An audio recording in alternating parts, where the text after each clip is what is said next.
Hello and welcome to the Edge of Midnight channel. I am your host Jason. I will be your host for the foreseeable itchy nose future. Now yes, I wanted to talk about the hardest and most challenging games I've ever played. Hostile control point nearby. And I can pretty much guarantee that most people haven't tried this. Now, I don't speak Japanese. I don't read Japanese except for a few words. And I mean literally 6 or 7 words I can recognise now.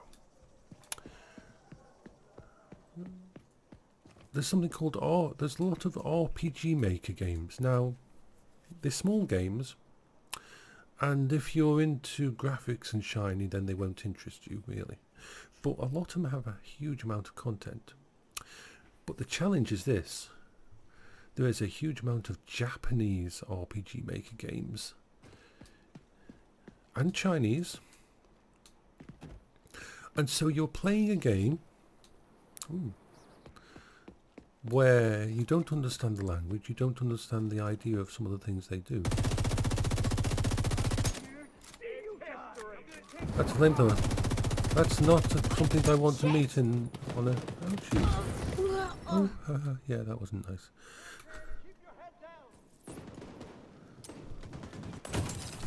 Ow! Oh, that was unfriendly and... Oh, yes, I'm impressed. They burnt my ass. Hostage health is critical. Hostage is dead. Oops. All hostages are deceased. Yeah, it's not my fault. Hostile control point detected. They burnt them. You wouldn't think I would like challenging games with the way I act on these, but... Oh! This is not my kind of party. Run away from the fire. Oh, those are evil. Go away. Woohoo. Bloody hell. I'll have to watch for them.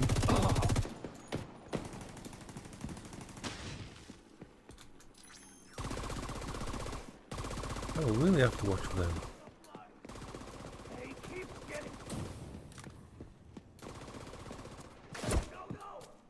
Now these games that we play now are quite challenging, but imagine a game where you not only don't you understand the language, but you don't understand their methodology and how they think about things. And by that, I'm not going to do that with those fire things. I'm going to wander around and explore. But the idea is this. Some of those games base their enhancements for the character on their blood type. Or on phases of the moon. Nearby. Or on days of the week. Things can shift in them so much, and there's so much depth to them because if you think about the StarCraft generation, that in the West we didn't do much with it. It was a good game, but the Asians, they ate that up. And it's the same with these. They create games that have 200, 300 hours. They create games where there's consequences. And I will have one warning. Make sure when you look for them, you don't end up getting the hentai versions, the adult versions. Not that that bothers me at all, but it would a lot of people. But there's this whole subgenre of games that, first of all, you have to learn the language. And the first thing the first terms...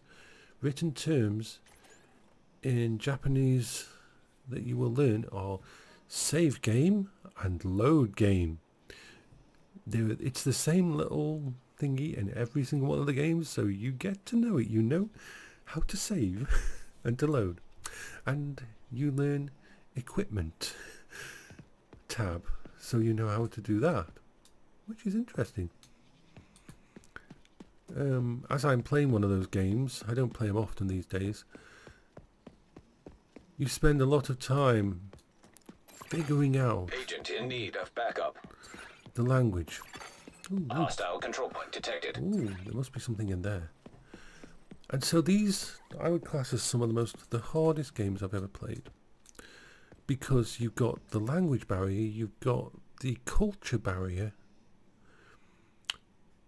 If you play them on the high settings, you will get your ass handed to yourself so many times. Oh, we've been in here.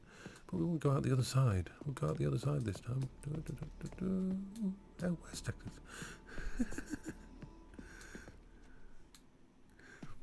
So that's the other one is the old style mods. Now, for people who don't know, that's multi-user dungeons, but it stands for text-based games. Imagine people who used to PvP in these games. Hostile But supply to convoy PvP, nearby. you had to write scripts, you had to type in. You want to hit someone with a fireball, you have to type in that you want to cast a Hostile fireball. control point nearby. And PvP in them was so hectic, and people got so good at typing fast and setting up macros. It's where the first... I'm in an area that I'm way out of my league at the moment. I need to go and sort out some of the other stuff. Let's look on the map and where should I go? Now I've opened that. All this is all too new. I need to go back over to you and complete some of this stuff down here. Right, looks like it's Finish off that. So, no, not that. Not that. That's a high level area. I need to go... I've done all that except for control control point. I should do that. I should do the control point and then yes. So I'll go here.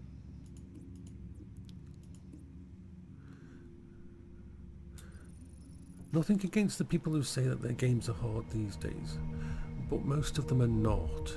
Most of them just take intelligence and time and effort. They're challenging, but that's why they say the get good thing. You have to get good at it to actually win Dark Souls, and that's good. Nothing to see so far. And I enjoy and can respect those games. But compared to some games out there, Meridian 59, one of the first online games, I've talked about it before. More of our people would be dead without you. That game punished you. The trolls in that game and the ogres in that game kicked your ass. And when you only have... You level up by 1 hit point at a time, or you used to. You really feel it when you die and you lose a hit point. You really did feel it. Lots of specializations and depth to those games. So what was the other one I was classed as the most challenging game I played? In 40 years. Oh, I don't know. What was it? I was gonna see. That's another thing. My stuff goes out of my head really quickly. I can get distracted so easily, which is a bad thing. We don't want to be distracted. We want to be focused. Yeah, let's do that. But games where it has consequences. EVE Online. Now, I was part of Goons. Paola was part of Goons. And Goons have a bad rep. In game they play up and they kill, destroy within the game. They push the limits of everything. Friendly control point detected. Ooh, loot. Electronic device detected. But the people behind the characters, I met some of them. And they did some amazing things for Paola.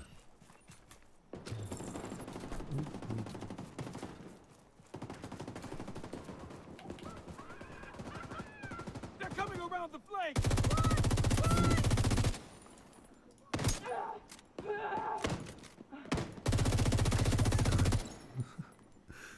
going down. You're going down. Let's get out. Let's get round this corner. I think that's a good idea. Let's. Not now!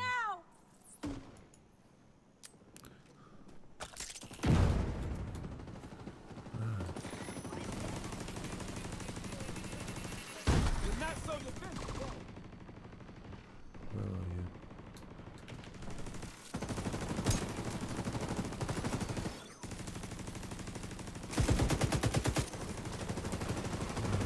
Can't leave them out there. You're going down. You're going down.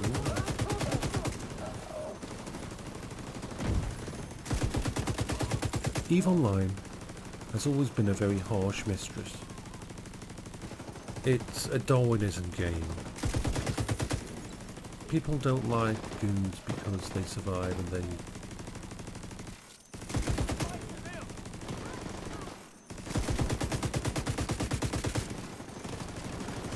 But they've figured out to play... Ouch, ouch, ouch, ouch, ouch. We've got this way. Ooh, look at that. Right. I've got some loot. Decent looting wation. And I used to play in high sec in EVE Online. And it was safe-ish. Nothing was ever really safe. They say only in dock on something you can afford to lose.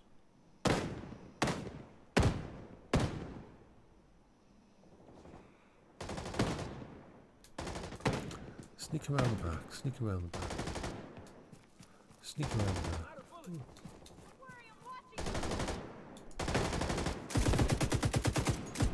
You're nothing.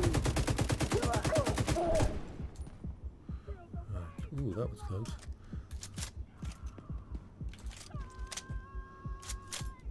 That was close. Let's get me some armor. I got killed. I went for a mission and I went into low sec, a lawless area. I went on the mission, I was happy, I was in there for 2 hours doing my mission, happily salvaging all the wrecks after the mission, not watching local, not watching to see if anybody was coming. A guy jumped in, killed my drones, killed me, and I was in shock. I was in absolute shock. This person had done that, had jumped into my mission and done this, and it was like, but I thought I was safe in my mission. How did he find me? And I was like, oh my. But when I got back to the space station and saw what I had lost and that, I was like, my heart was beating fast. I felt alive. It was like, I said, oh shit. I've never felt anything like that. I've never felt so scared in a game. I've never felt so helpless as I was taken down. I contacted the guy that killed me and asked him if he could give me any tips. And he pointed me towards Agony Unleashed, I believe it was called. And they taught me. They ran classes and I ran with them for a while as Roller Gate. And then I got rid of that character and I had a new character called Quibber. That's where my name Quibber came up. And they taught me so many things. Situational awareness, which I don't use in this game, but and how to set up ships, how to PvP. When you go through a gate, if there's enemies there, just stop. Close your eyes and breathe for a second. Calm yourself. Then look at your options. Can I make it back to the gate? How many of them are them? Am I going to die? And you've got like 30 seconds of immunity when you come through a gate. Where you don't you're invisible when you first come through the gate. And so you just think about it. You don't panic, you think. And going through a gate in EVE Online was never, ever the same. You never knew, unless you were scouting beforehand, who was on the other side of that gate. It could be nothing. It could be a Sino ready to drop 50 Titans on you. You didn't know.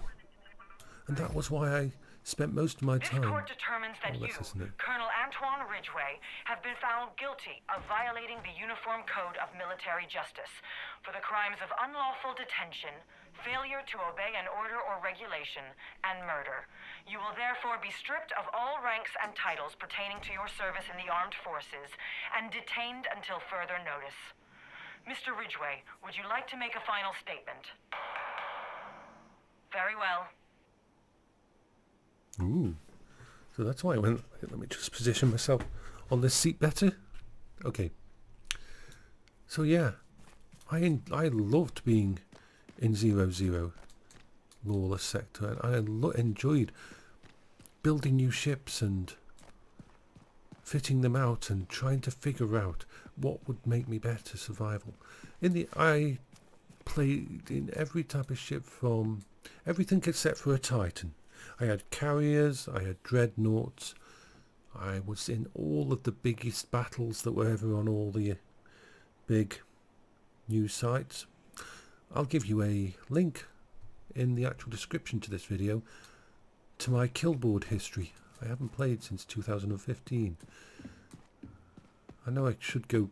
I might do some videos on there. But it was great. The people I met were amazing and genuine. It doesn't matter what they were like in game.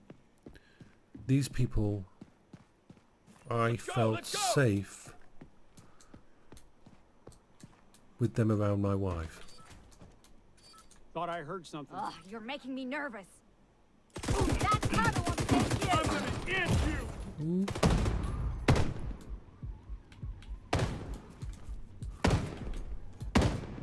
That was nice. Throwing grenade! Come Oh, on don't do already! that on me. Can't get him from here! Approaching from the flank! Laying down cover fire! You're going down. Setting up turret! You're going down. That's what you're going down. Yeah. And I've been in battles in EVE that lasted for 48 hours. 48 hours of a battle. And I've seen billions and trillions of credits being blown away. Friendly control point nearby. And things that people said you couldn't do, we did. I am so tired. But when it came down to it, those people in Goons who found out about my wife, they became family at that time. I trusted them with my wife, and that tells you something. So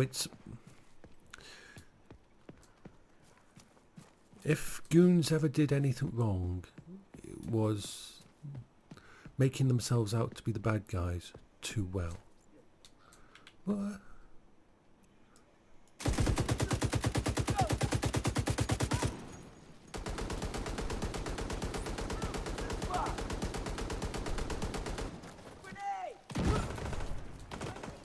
Yeah, I can do professional things now and then.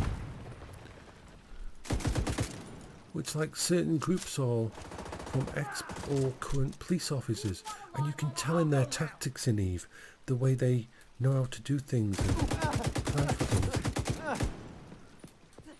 Deploying a frag! Nowhere to hide!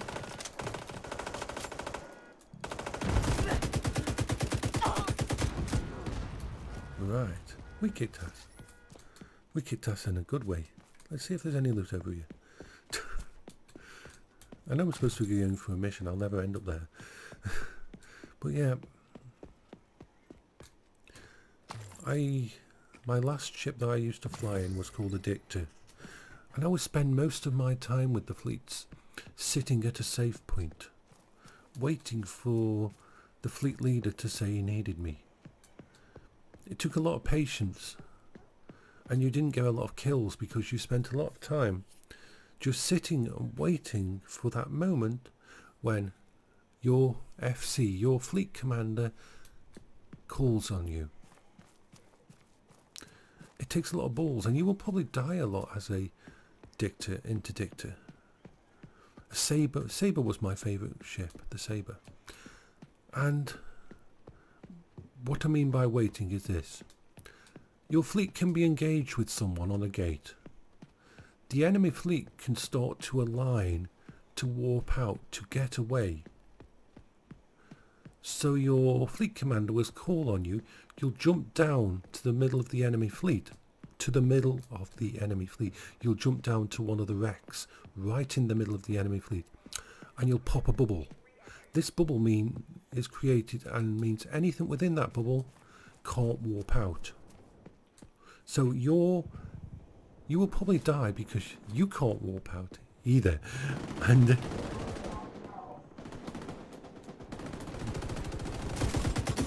Get them away from me! hello, goodbye.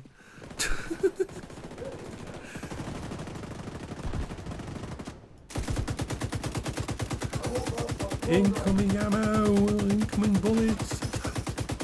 We can do this. Incoming backup request. Ouchie.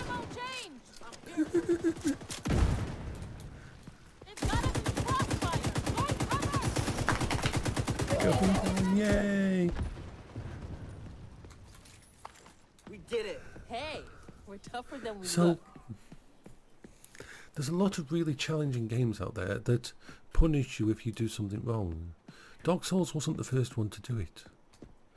Lots of Japanese games have consequence in there. I think it's their whole ideology.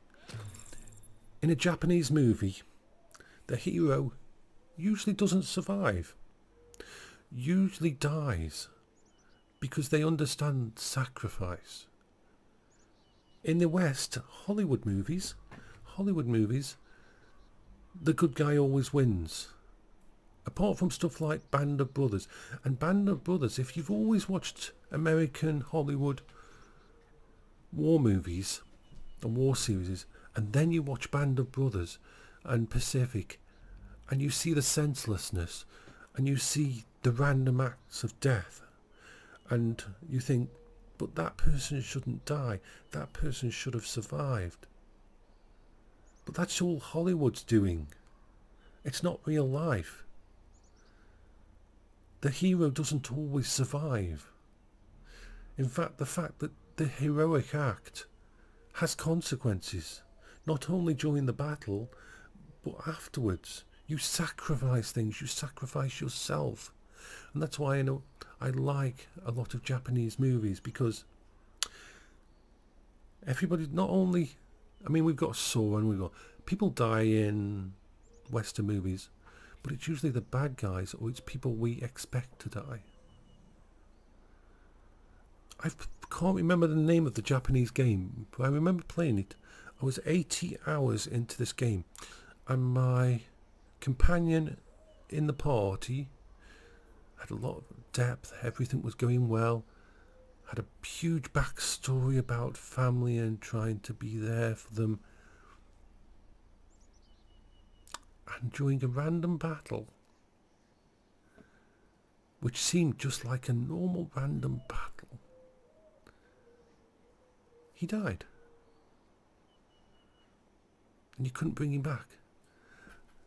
And that mattered. That really did hit home. I mean, the nearest thing we get to it is something like in Mass Effect, when you have to choose between Caden and Ashley. I always chose Ashley. I'm sorry. I always chose Ashley.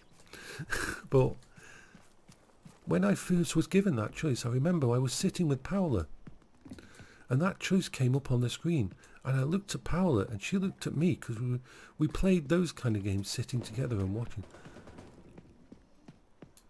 I actually stood up, took the dogs, and went for a walk on the fields before I made that choice. I actually did that. And Paola looked at me and said, I've got to go with Ashley.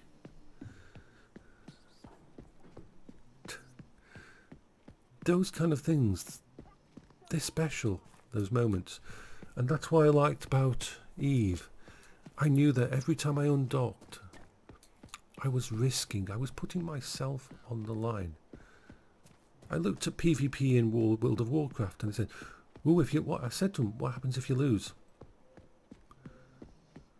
And he looked at me and said, "You lose rank." I said, "Hey, that all that happens if you lose?" Yeah.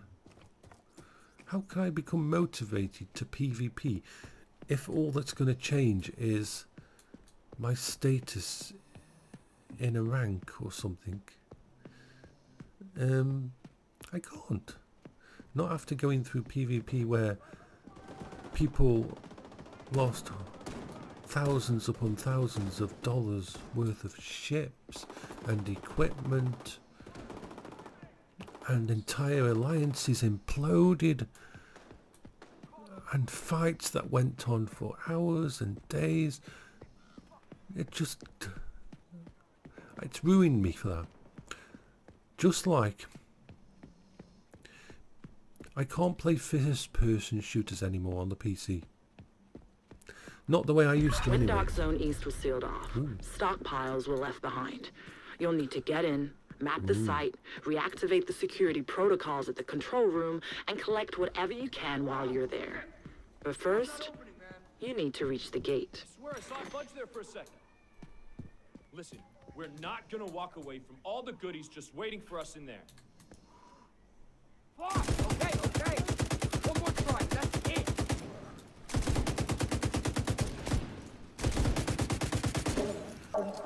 It would seem that you are not the only one interested in what lies beyond those walls. Go open the gate. I wasn't going to go in this, but we're going to die horribly. I find it very hard to motivate myself for PvP these days. There is an inactive checkpoint beyond the main gate. You'll need to go through the checkpoint to reach the contaminated site. I did not mean to do this. This is totally unplanned.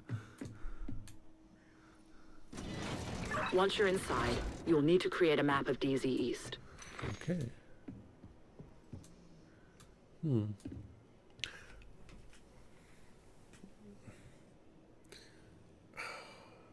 happy.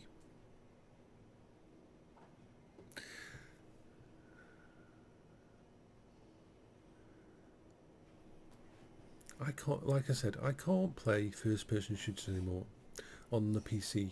Not normally. Because I've been spoiled by, hello, Bertie. Bertie, you want to love. Playing first-person shooters in virtual reality will blow you away. If you've never tried it, it will blow you away. That moment when you can pick up a gun in both hands, one hand on one gun, one hand on another gun, and you can be running down a corridor and you can put your hand behind your head and shoot behind you and use your other gun to shoot in front of you or to the side of you. How can you go back to mouse and keyboard for that kind of action? And the moment you are in a puzzle type game where you look at the puzzle and you think with the same training that we've had through all normal PC games, and then it just comes to you that I know how to get past that puzzle, and you actually bend down and you actually crawl under the tripwire. It's like, oh yeah, I can do that. I aren't on mouse and keyboard. And that time when you play Minecraft for the first time, which I would not suggest anybody who is new to VR to first go straight into Minecraft for VR, because it is one of the ones that makes a lot of people sick. Get your VR legs before you do. But when you put the first block down, a simple block of grass, and you realise it's 1 metre by 1 metre by 1 metre or round about that, and you realise just how big that is when you're looking through the eyes of your character, and you don't, the scale of Minecraft is completely different when it's in VR. Certain things VR does really well. Anyway, I've segued into VR, and I didn't mean to segue into VR. I'm going to end this now, because I'm going to stream in a bit. Alexa, what's the time? The time is 11:10 a.m. Yep, so I'll probably have a break now. I'll get up, walk around, and after 12 o'clock midday, 45, 50 minutes, I'll start streaming on Twitch. Yay! Yay, yay, yay. I'm looking forward to that.